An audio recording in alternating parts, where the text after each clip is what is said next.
ایک کہانی 20واں حصہ مسکن اور یسوع مسیح۔ خروج تا گنتی کی کتاب۔ مسکن ایک جگہ ہے جہاں خدا رہتا ہے، لیکن حقیقت میں دنیا میں ایسی کوئی جگہ نہیں ہے جہاں خدا رہ سکتا ہے، لہٰذا خدا ہمارے لیے وہاں بستا ہے۔ یہ اس لیے نہیں ہے کہ خدا کے لوگ اہل ہیں، لیکن یہ اس سردار کاہن کو ملنا ہے جو کفارہ کے خون کے ساتھ کفارہ کے مقام تک پہنچا تھا۔ چنانچہ مسکن یسوع مسیح کی سب سے بڑی نمائندگی ہے جو پرانے عہد نامہ میں ظاہر ہوا تھا۔ ہمیں کبھی بھی پوشیدہ مواد اور بنانے کی ہدایت پر توجہ نہیں دینی چاہیے، اس کی بجائے ہمیں یسوع مسیح کو اس میں ڈھونڈنا ہے۔ کہا جاتا ہے کہ مسکن جو آسمان پر ہے اس کا نمونہ ہے۔ اس کی وجہ یہ ہے کہ مسکن یسوع مسیح ہے۔ اس کے بعد ہم یسوع مسیح سے ملنے کے لیے خروج کے ساتھ احبار اور گنتی شامل کر کے مجموعی طور پر خیمہ گاہ پر ایک نظر ڈالیں گے جو اس کی نمائندگی ہے۔ خیمہ کی باڑ۔ خیمہ گاہ کی باڑ لفظی طور پر ایک لائن ہے جو خیمے کے اندر اور باہر کو الگ کرتی ہے۔ اس کے اندر غیر قوموں کو اجازت نہیں تھی۔ یقیناً ہم جانتے ہیں کہ بعد میں غیر قوموں کا تصور نسب نامہ کا تصور جسمانی غیر قومیں نہیں ہیں، بلکہ مذہبی تصور کی روحانی قومیں ہیں۔ اس کے علاوہ اونچائی 5 ہاتھ تھی جو تقریباً 2.5 میٹر ہے، لہٰذا باہر سے کوئی بھی خیمے کے اندر نہیں دیکھ سکتا ہے۔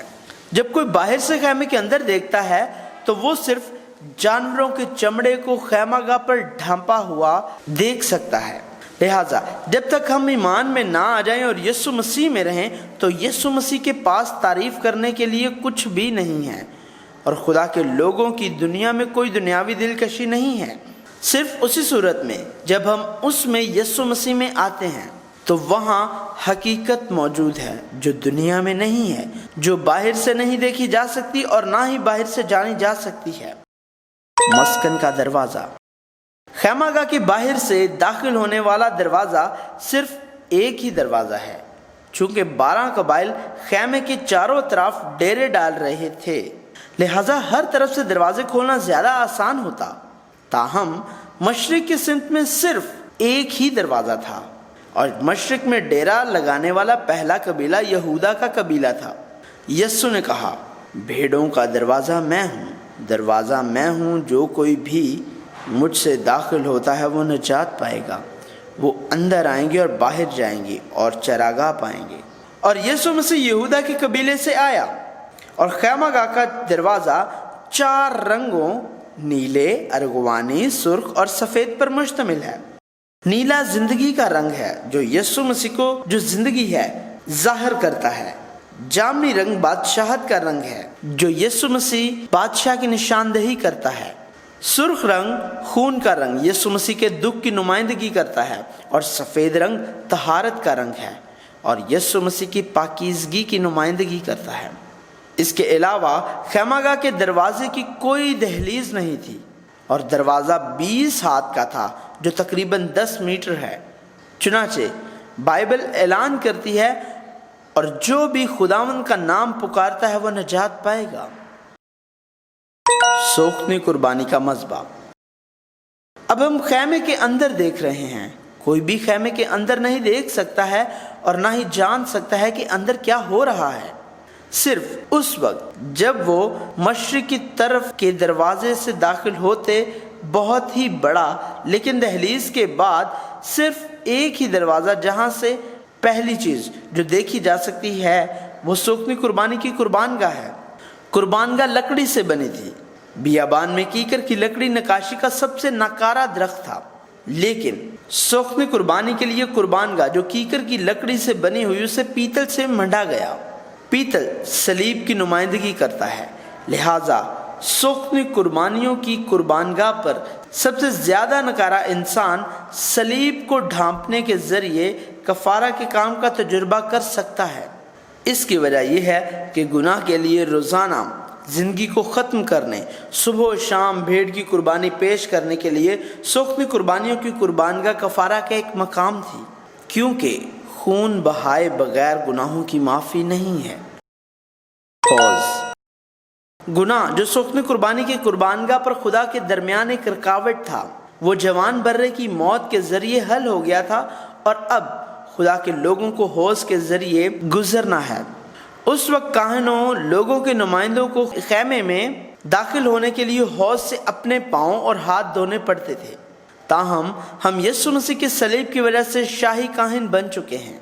اسی وجہ سے ہم یسوع مسیح کے وسیلے سے خیمہ گاہ میں بھی داخل ہو سکتے ہیں۔ پانی کے حوض کا کردار مقدس زندگی ہے۔ اگر سوکھنے قربانی کی قربانگاہ سے ایک بار گزرنا پڑا تو حوض سے متعدد بار گزرنا پڑا، لہذا پانی کے حوض کو بنانے کے لیے مواد خواتین کے آئینوں کا پیتل تھا۔ خواتین جیسے اکثر اپنی ظاہری شکل کو دیکھتی ہیں، اسی طرح اب حوض میں موجود پانی کے ذریعے وقتاً فوقتاً اپنی روحانی ظاہری شکل کی جانچ کرنے اور دھونے کی ضرورت تھی۔ ڈھانچے۔ اب ہم خیمے میں داخل ہوتے ہیں۔ اب تک یہ خیمہ گاہ صحن میں تھا جہاں خیمہ گاہ موجود تھا۔ خیمہ گاہ کے صحن کے مشرقی دروازے سے داخل ہونے اور سوکھنے قربانیوں کی قربانگاہ سے گزرنے کے بعد یہ خیمے میں داخل ہوتا ہے اور مستطیل خیمہ دو حصوں میں تقسیم ہوتا ہے۔ پہلے مربع پاک مقام میں چراغدان، میز اور بخوردان شامل تھا، جبکہ دوسرے مربع انتہائی مقدس جگہ جس میں پاک ترین مقام، صندوق اور کفارہ تھا۔ تو خیمہ کس طرح بنایا گیا تھا؟ سب سے پہلے خیمہ کی دیواریں لکڑی کے تختے استعمال کر کے جوڑی تھیں۔ ہر ایک ڈھانچے کو چاندی کے 2 خانوں پر کھڑا کیا گیا تھا اور اسے بینڈے کے ذریعے منسلک کیا گیا تھا اور کیکر کی تمام لکڑی کو سونے سے منڈا تھا۔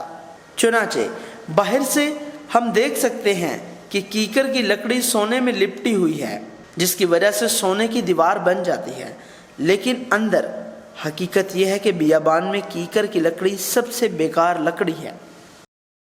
اس طرح خدا کے لوگ انفرادی طور پر کسی کام کے نہیں ہیں۔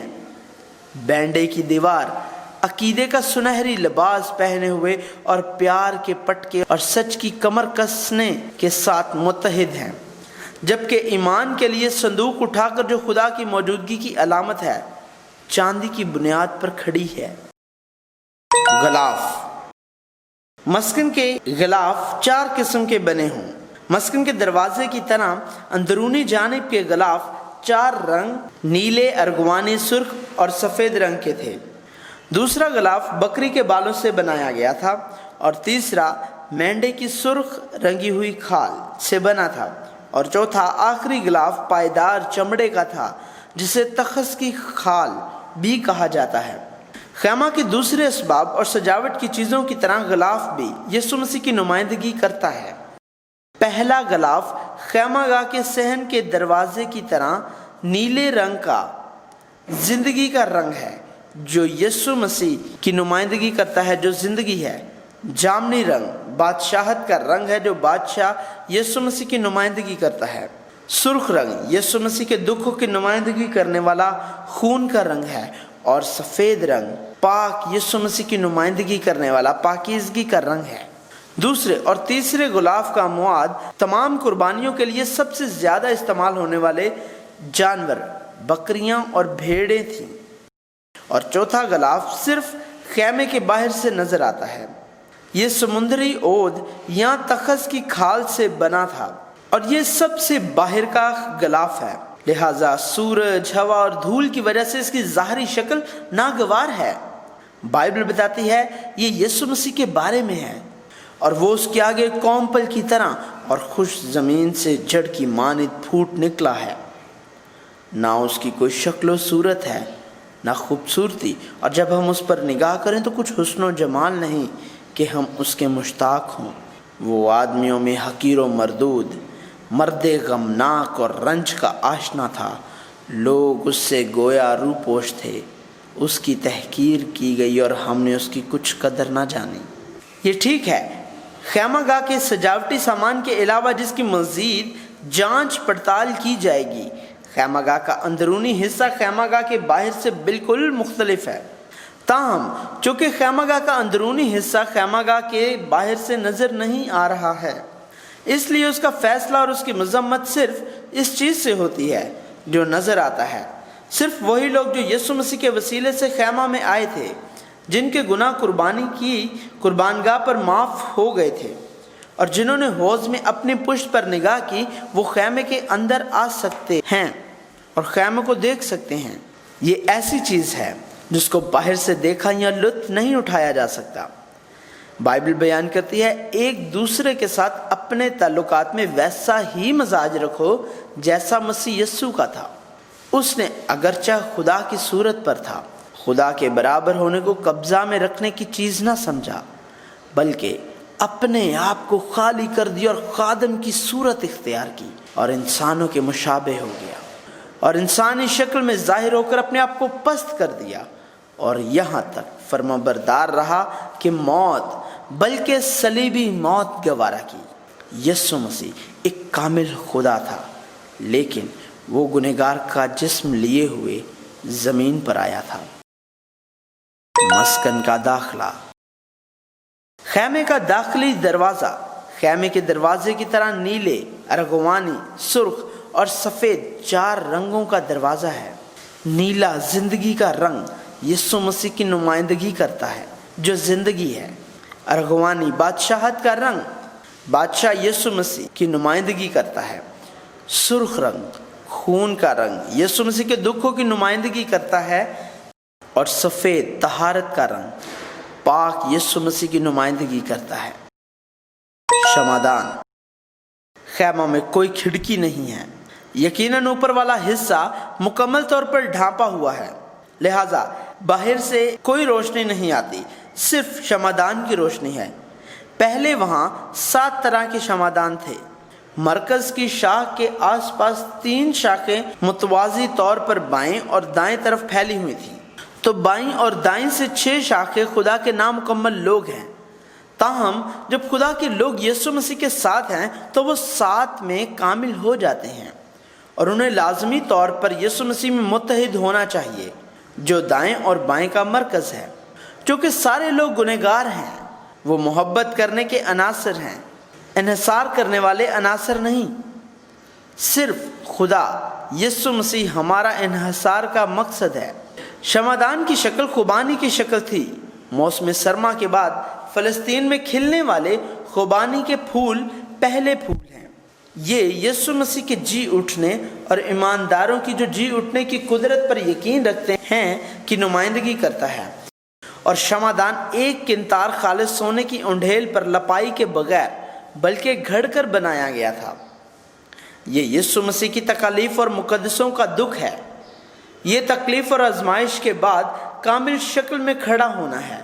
شمعدان کا سارا سجاوٹی سامان بھی خالص سونے سے بنا تھا، اور چراغ کی روشنی کو روشن کرنے کے لیے صرف زیتون کا تیل استعمال کیا گیا، اور زیتون کے تیل کا مطلب ہے روح القدس کی موجودگی۔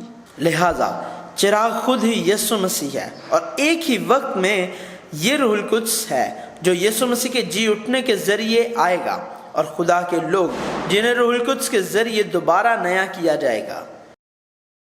روٹی کی موجودگی کی میز۔ خیمے میں کھانے روٹی والی واحد جگہ روٹی کی موجودگی کی میز ہے۔ یہ کہنے کی ضرورت نہیں ہے کہ نظر کی روٹی کی میز کلام کی میز ہے۔ خیمے کے اندر ہر چیز خالص سونے کی تھی، اور حتیٰ کہ اندرونی غلاف بھی 4 رنگین رنگوں میں باریک کتان کا تھا۔ تاہم ہمیں یہ معلوم ہونا چاہیے کہ فرش ابھی بھی گندگی کا فرش ہے۔ خیمہ میں یہ جان بوجھ کر یا انجان طور پر گندا ہو سکتا ہے۔ اس سے ظاہر ہوتا ہے کہ قربانی کے مذبح پر گناہ معاف کر دیے گئے ہیں، لیکن ہم اب بھی گناہ کے سامنے گنہگار ہیں۔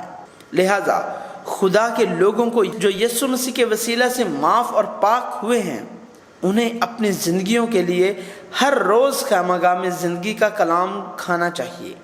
ہمیں اپنے طرز عمل کو پاک کرنے کے لیے خدا کے کلام پر قائم رہنا ہے، خدا کے خلاف گناہ نہیں کرنا ہے۔ میز پر نظر کی روٹی ہر سبت کے دن بدلی جاتی تھی، اور بدلی ہوئی روٹی خیمے کے اندر کاہن ایک پاک مقام پر کھاتے تھے۔ نظر کی روٹی کو تیل کے ساتھ ملایا اور گوندا جاتا تھا، اور لبان کی 2 بوتلیں 12 ٹکیوں پر رکھی گئی تھیں، لہٰذا انہیں ہمیشہ تیل کے ساتھ کھایا جاتا تھا۔ ایسے ہی خدا کے کلام کو روح القدس کی رہنمائی اور موجودگی سے کھانا ہے۔ بخور۔ جب خیمہ گاہ کے اندر پاک مقام میں داخل ہوتے ہیں تو پہلی چیز جو دیکھی جا سکتی ہے وہ چراغ دان کی روشنی ہے۔ یہ یسوع مسیح کے وسیلہ سے روح القدس کی روشنی ہے۔ بخور جلانے میں خدا کی مرضی کے حصول کے لیے دعا کی جگہ ہے۔ میز سے روٹی زندگی کا کلام لینے کے بعد اور اس کی طاقت پر بھروسہ کرتے ہوئے روح القدس کی رہنمائی حاصل کرنا۔ بخوردان کو بھی کیکر کی لکڑی کو سونے سے منڈ کر بنایا گیا تھا۔ کیکر کی لکڑی کی طرح گنہگار کا خدا سے دعا مانگنے کا واحد راستہ ایمان سے یسوع مسیح کے وسیلے سے ہے۔ پردہ۔ سب سے بڑھ کر پردے نے مستطیل خیمہ میں 2 چوکور جگہوں پاک مقام اور پاک ترین مقام کو تقسیم کیا۔ پاک مقام تک کاہن داخل ہو سکتے اور دیے گئے قواعد کے مطابق اپنے فرائض کو نبھاتے تھے، لیکن کوئی بھی، یہاں تک کہ کاہن بھی کڑھائی ہوئے پردوں کے اندر پاک ترین مقام میں داخل نہیں ہو سکتا تھا جہاں صندوق کو رکھا تھا، جس نے پاک ترین مقام کو پاک مقام سے الگ کر دیا تھا۔ تاہم یہ پردہ یسوع مسیح کی صلیب کے کفارہ کے ساتھ پھٹ گیا اور یسوع مسیح میں رہنے والے خدا کے لوگ خدا سے ملنے کے قابل تھے۔ کفارہ کا سرپوش۔ کفارہ کا سرپوش، جسے رحم کی نشست بھی کہا جاتا ہے، وہ صندوق کا ڈھکن ہے جو دونوں سروں پر سے سونے سے گھڑ کر 2 کروبیوں کے ساتھ کیکر کی لکڑی کو سونے میں منڈ کر بنا ہوا ہے۔ دونوں کروبیوں نے اپنے پروں کو پھیلاتے ہوئے کفارہ کے سرپوش کو ڈھانپا ہے۔ کفارہ کے سرپوش کو دیکھتے ہوئے ان کے چہروں کے رخ ایک دوسرے کے آمنے سامنے ہیں، اور موسیٰ نے کفارہ کے 2 کروبیوں کے بیچ خدا کا کلام سنا۔ یہ صندوق کا ڈھکن ہی ہے جو 10 احکام کی سزا، ہارون کا پھولا پھلا عصا اور من کا مرتبان جو صندوق میں خدا کے انصاف اور قہر کو ظاہر کرتا ہے کی سزا کو روکتا ہے۔ اسی وجہ سے یہ کفارہ کا سرپوش اور رحم کی نشست ہے۔ اسرائیلی صرف مقدس صحن میں داخل ہو سکتے ہیں اور کاہنوں کے ذریعے قربانی کے خون سے معاف ہو جاتے ہیں۔ کاہن ہر روز پاک مقام میں جاتا ہے، بخور جلاتا ہے، شمعدان کا معائنہ کرتا ہے اور روٹی کی ترتیب لگاتا ہے، اور صرف سردار کاہن سال میں 1 بار کفارہ کے دن پاک ترین مقام میں داخل ہوتا ہے۔ صرف سردار کاہن جو آئین کے مطابق منتخب کیا گیا تھا سال میں 1 بار داخل ہو سکتا تھا اور لوگوں کے گناہوں کا کفارہ دیتا تھا۔ صندوق۔ اب ہم خیمہ گاہ کی اندرونی جگہ پر صندوق پر پہنچ گئے ہیں۔ صندوق کے پاس آنے کے لیے انہیں صرف دروازہ یسوع مسیح کے ذریعے خیمہ گاہ کے صحن میں داخل ہونا پڑا۔ سوکھ نے قربانی کی قربان گاہ پر اپنے گناہوں کو حل کیا، پانی کے حوض میں خود کو جانچا اور پاکیزہ کیا، اور آخر کار خیمہ گاہ کے پاک مقام میں آ رہے ہیں۔ شمعدان سے روشنی کے تحت حضوری کی روٹی سے قوت حاصل کر رہے اور دعا کر رہے ہیں، تبھی وہ پاک ترین مقام میں داخل ہو سکتے ہیں۔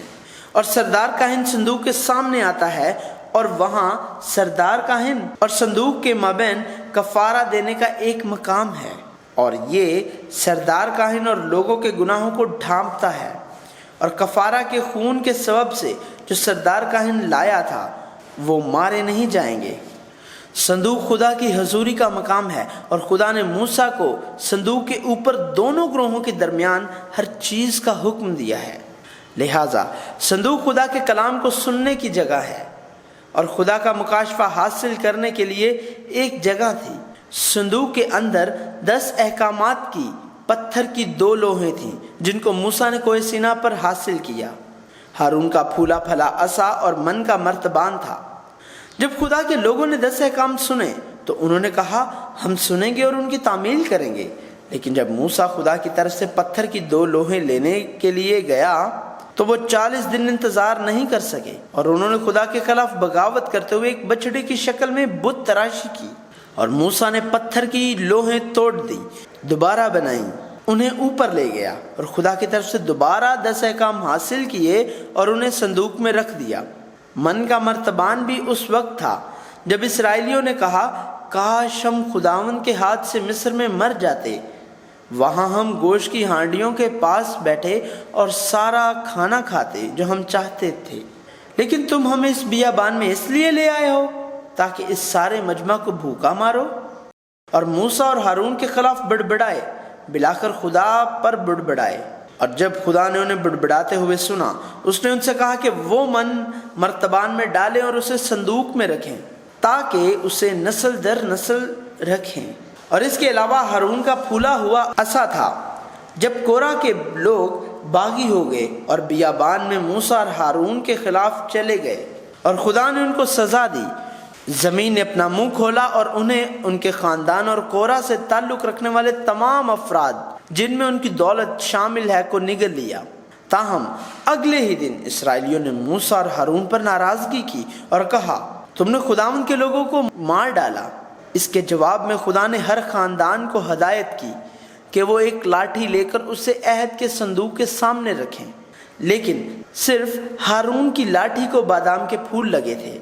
خدا نے کہا، عہد کے صندوق کے سامنے ہارون کی لاٹھی کو واپس رکھو تاکہ وہ فتنہ انگیزوں کے لیے ایک نشان کے طور پر رکھی رہے، اور اس طرح تو ان کی شکایتیں جو میرے خلاف ہوتی رہتی ہیں بند کر دے تاکہ وہ ہلاک نہ ہوں۔ یہ ٹھیک ہے، ہارون کا عصا اسرائیلیوں کے ذریعے غداری اور شکست کا نتیجہ تھا، اور یہ سرکشی کی علامت بھی تھا۔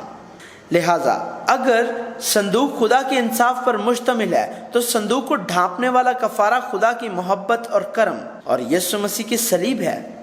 یہی وجہ ہے کہ جب ہم صندوق کی طرف دیکھتے ہیں تو ہم اسے کفارہ کے سرپوش کے ساتھ یکساں دیکھتے ہیں، تب ہی خدا کی کامل محبت اور انصاف ظاہر ہوگا۔ کفارہ کے سرپوش کے بغیر صرف صندوق نہیں ہو سکتا ہے، اور صندوق میں ان تینوں چیزوں کے بغیر کفارہ کا سرپوش نہیں ہو سکتا ہے۔ صندوق یسوع مسیح اور صلیب ہے جس نے بیک وقت خدا کے انصاف اور محبت کو ظاہر کیا۔ پاک ترین مقام جہاں صندوق موجود ہے اور جہاں صرف سردار کاہن ہی داخل ہو سکتا ہے، وہ جگہ اس وقت کھولی گئی جب یسوع مسیح کی صلیب کے کفارہ کے ذریعے پردہ پھٹ گیا۔ نیز روح القدس اور یسوع مسیح کی وجہ سے خدا صندوق کی علامت تھا جو ہم میں بسا تھا، اور ہم روحانی پاک مقام بن گئے۔ بائبل میں صندوق کی 3 اقسام ہیں۔ پہلا ایک کشتی تھا جس نے خدا کا قہر لیا اور اس میں جانیں بچ گئیں۔ دوسرا وہ وقت تھا جب فرعون کے حکم ہر عبرانی لڑکا جو پیدا ہوتا آپ کو اسے دریائے نیل میں پھینکنا ہے کو نظر انداز کر دیا گیا، اور سرکنڈوں کی ٹوکری جس نے موسیٰ کو دریائے نیل میں موت سے بچایا، وہ آدمی جو مصر سے خدا کے لوگوں کے خروج کے لیے استعمال کیا جائے گا۔ اور تیسرا صندوق خیمہ گاہ کا صندوق ہے۔ خدا کے انصاف اور محبت پر تینوں مشتمل ہیں۔ پہلا کشتی، اور دوسرا سرکنڈوں کی ٹوکری میں رال لگانی پڑتی تھی، اور تیسرے صندوق پر قربانی کا لہو دونوں کروبیوں کے بیچ چھڑکنا پڑتا تھا۔ خیمہ گاہ کے ذریعے ہم نے خدا کی محبت، فضل اور آنے والے مسیحا یسوع مسیح کا کام دیکھا۔ اب پرانا عہد نامہ یسوع مسیح کی تصویر اور وزارت کو تھوڑا تھوڑا کر کے ظاہر کرتا ہے۔ یسوع مسیح کو ڈھونڈنے کی کہانی، یسوع مسیح کی کہانی، ایک کہانی جاری رہے گی۔